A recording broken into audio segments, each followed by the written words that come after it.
No two projects are exactly the same, which means there are many different ways to manage them. Each project comes with its own needs and factors that impact how you'll take action and achieve your goals. There are many ways to manage projects, and not always one right way to do so. Picture this. You're project managing a political campaign for a local candidate. To make it happen, you need to think about things like your available resources, the people you'll be working with, the election date, and the location. You need to be aware of lots of details to successfully complete your project. Because so many different things can impact a project, it's important to understand its basic structure. We call this structure the project life cycle. The life cycle is a great way to guide your project in the right direction so that you and your project stay on track and end up in the right place. Most project life cycles have 4 major phases, each with their own set of tasks and concerns. Check it out.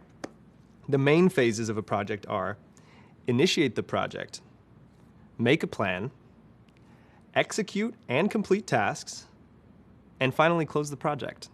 Let's talk about the first phase, initiate the project. This is the launchpad for the entire process of your project. In this phase, you'll define project goals and deliverables, identify the budget and resources you'll need, the people involved in your project, and any other details that can impact the successful completion of your project.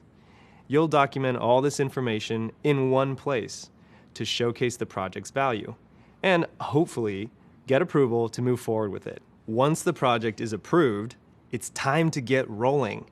Next, you'll make a plan for how you'll meet the goals of your project. There are all kinds of ways to plan your project, and we'll get into some different methods and techniques later on. But right now, the important thing to know is that for every single project, creating a plan of how you're going to meet your goals is absolutely 100% essential. Think about it. You can't hire a contractor to build a house without planning what it'll look like or how much you have to spend. These same considerations apply to any project that you manage.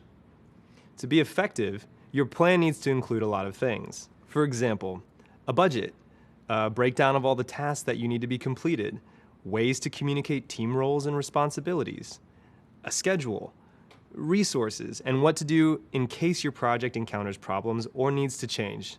And that's just to name a few. Once you have your plan in place, it's time to execute and complete those tasks. It's important to point out that your project team has the job of completing the project tasks. Now, as a project manager, your role is a little different. While you might be in charge of completing certain tasks in the project, your primary tasks as the project manager are to monitor progress and keep your team motivated. You'll also remove any obstacles that might come up so that the tasks are executed well and on time. Finally, when all the tasks have been completed, all the resources have been accounted for, and the project has crossed the finish line, it's time to close the project. Why is it important to close? Well, one big reason is so your team has a moment to celebrate all of their hard work. But closing the project is also a chance to evaluate how the project went. You can make note of what worked and what didn't, so you can plan better for next time. Even if the project was a massive success, it's helpful to take time to reflect. Closing the project is also a great way to connect with anyone outside your team who may have had interest in the project's goal. You can let everyone know what was completed and what you accomplished. Some projects, like the campaign example, will have a firm end date. Once the project is finished, that's it. There's no more work to do. Other projects have different finish lines.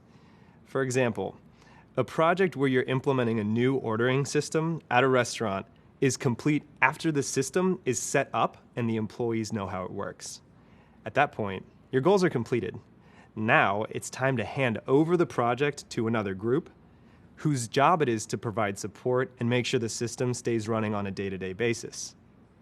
Another example of this is, I once project managed the creation of a dashboard that would be used by various stakeholders in my organization. This dashboard would show pertinent information to each stakeholder depending on the team that they were a part of in our broader organization.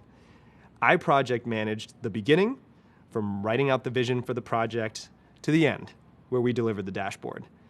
Now, once I passed off the final product, I transitioned the continued update of each team's data and the corresponding dashboard page to the respective teams. Think of it like turning over the keys of a newly built house to its new owner.